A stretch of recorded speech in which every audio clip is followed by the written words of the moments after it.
Brad, when you looked at the tape, how much did execution differ from the way you guys drew up plays? It was a combination of things. It was execution from both players and coaches alike. So you go throughout the week and you try to make it as clear as possible so they can go out and play fast. And there were some lapses on our end, and then there were some places for improvement for them. And we love taking Monday and taking a good, hard, honest look. We call it Tell the Truth Monday, every Monday, whether it's win or loss, and taking that tape and growing from it, taking that day off to let it soak in, and then moving on and applying it to the next week. From an execution standpoint, is there such thing as playing too fast? At times, yes. I mean, we want our guys to play fast all the time. That just kind of exhibits confidence in the game plan, what we're presenting to them, and then for them, just speed in the defense, whether it's zone, whether it's man, whether you're getting your hands on a guy up front. Like, we always preach playing fast and aggressive. So I don't think you ever want to see slow play out there. You do want the game to slow down, so to speak, but that also, to the naked eye, looks like they're playing faster. Understanding that you can't get involved and talk about schematics, how important is it for you all to get Deontay more involved in the pass game, and then how do you do that? Yeah, it's really important for us. You want to get all your best players touches early, so that's always our goal, and we're never going to stray away from that.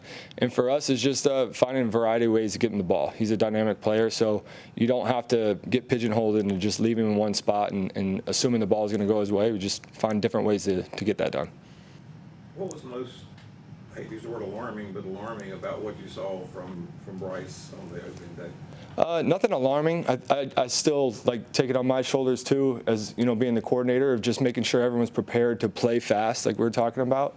As a group, I think we all had things that we want to do better, and we did a great job on Monday being honest and open about that. Starting with me, starting with Dave, starting with all the coaches, and then we're just applying it to week 2, and we're off and running. So it's a growing process, and the best part of the best way to grow is to have those full speed reps in a game, and then to be able to be honest about it afterwards and watching the tape. How did Dave react and respond to that loss, which was pretty public, I would think? Yeah, absolutely. Dave's the same guy every day.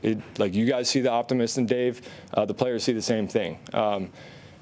That's just who he is, and that's the refreshing part about Dave, and that's what helps him push through tougher weeks, tougher stretches, whatever it is. He's gone through those before, whether it's Seattle, whether it was last year, we had a tough stretch as well. So Dave's the same guy every day, and I think that's what starts to catch on with players when they see the same guy after a big loss as they might see the same guy after a big win. Then they're like, okay, this guy's legit, and this guy just has genuine passion and energy for this team and their success.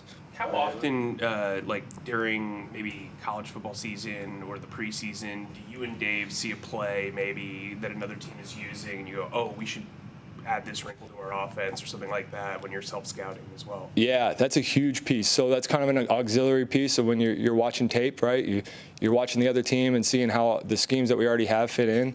But then also, a little R&D always on the side to see, does this fit what we're trying to accomplish?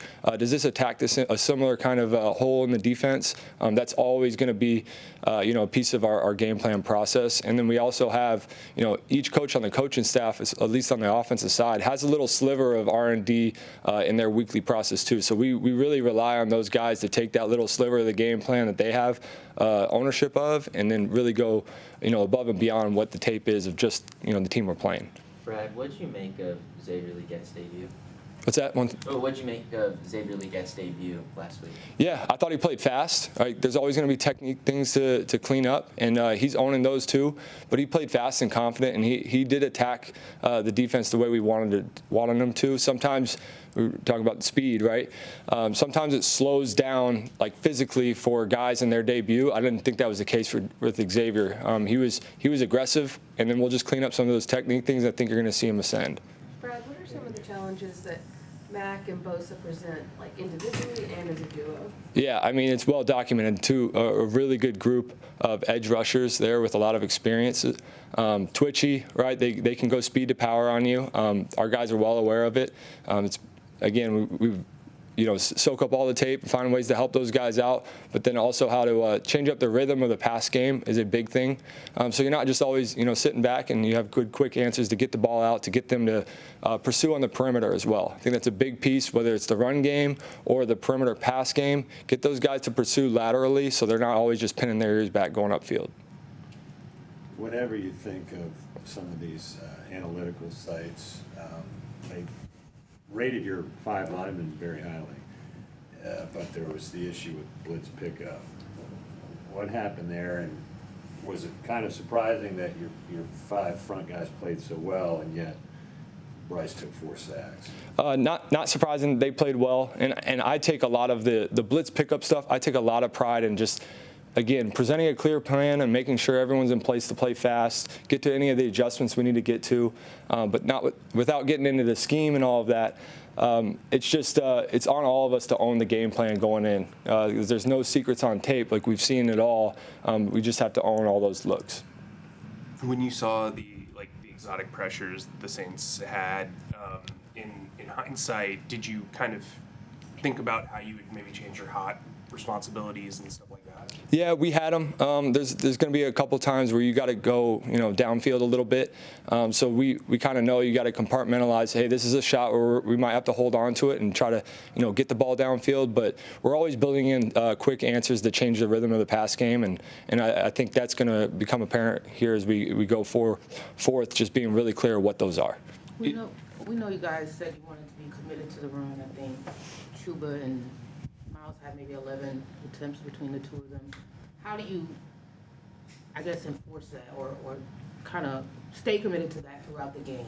Yeah, it's difficult when the game goes the way it does early. But that being said, we just got to stick with it. We stick with it in practice. We script so many of them that we want to get this thing off the ground. Our O-line, we got powerful guys up front that have done a phenomenal job of pushing the pile. So for during a game, just staying in their ear about, hey, you guys, we're coming right back to you. Get this thing going. The run game is the heart and soul of our team. It's our connection to the defense playing physical, fast football. So as long as we're moving guys up front, we're keeping the clock moving, keeping the chains moving, staying ahead on third down so we're not in 3rd and long. That's all tied in together, and that's what we want to be. That's what we can be with the guys that we have. We have great runners, and we have great, powerful guys up front. So we look forward to that being a huge piece of our identity. Bryce talked about being able to play freely in this system. Just how much freedom, if you can quantify, does he have at the line of scrimmage? Oh, he's got a lot. I mean, there's going to be times where we build it in. There's going to be times where we give him a nice, simple package, and that's where of answers, right? So that's where I take a lot of pride in our staff presenting a nice, clear list, right? A nice, concise, clear list. This is the look. We want to get to this. This is our reaction to what they're presenting to us, and making sure that that's nice, clear, and concise, not only for him, but for the other guys. So you can't have all the answers available to you, at every snap. That slows the game down, slows the pre-snap process, lets the defense kind of Hollywood on you, but then also the guys up front, we want them to know what to expect and then take a lot of pride in, hey, these are our clear answers, we're ready to roll. I know we talked about pre-snap disguise from the defense, but from your guys' standpoint on offense, how important is it to kind of set up plays by maybe presenting a look like 21 personnel or that is actually 11 or whatever? How important is that in your offensive philosophy? Marriage is huge, especially on 1st and 2nd down.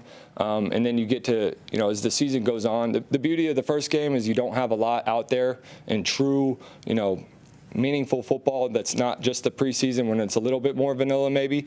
But marriage is everything from situational football to 1st and 2nd down with marrying the run and pass. We take a lot of pride in making sure that's accomplished every week.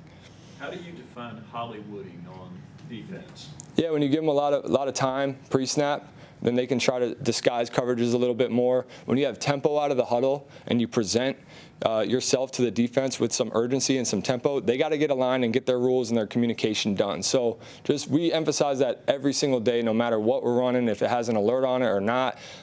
You got to get out of the huddle and get to the line of scrimmage to stress the defense, get them talking. They're playing reactionary football. Our urgency out of the huddle creates that. Hollywood as in actors. Yeah, Hollywood acting, yeah, for sure. And it's honestly, go back to Stanford. They used to they used to call a defense and they'd say, hey, I want you to Hollywood this one. I want you to Hollywood this one. And they do all these crazy, line up where you're not supposed to be. Yeah. Execution can cover a lot. We've heard a lot of accountability from all the coaches and players coming out of week 1. When you speak to execution in ways you want to be better in game 2, what are you referring to? Yeah, for me, it's just the clarity of the plan, right? So we got all these answers, we got all these tools that we want to get to within a game plan, but how clear and concise, when do you need to cut the fat, and when is it, okay, we get to a Friday, Saturday, this might not be something we want to get to if it's not clear and concise to the guys and they can play fast. So I take a lot of pride in trimming the fat towards the end of the week and making sure our guys are playing fast. Any more for Coach? Thanks, Brett. Cool. Thanks, guys.